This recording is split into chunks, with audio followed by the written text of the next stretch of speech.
हाय बाळा, एक विचारू? का स्वतःची किंमत कमी करून घेतेयस? एखादं नातं टिकवण्यासाठी जर तुला तुझा सेल्फ रिस्पेक्ट बाजूला ठेवावा लागत असेल तर ते नातं संपलेलं बरं ना.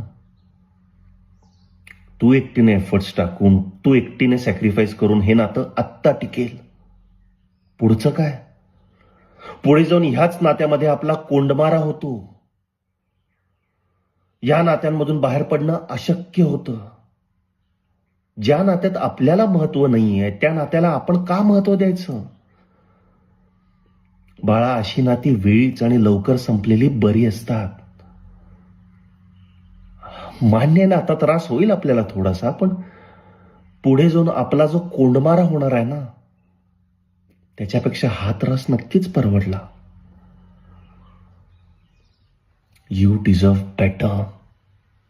तुझ्या सेल्फ रिस्पेक्ट पेक्षा महत्वाचं दुसरं काहीही नाहीये. नको स्वतःची किंमत कमी करून घेऊ. ओके?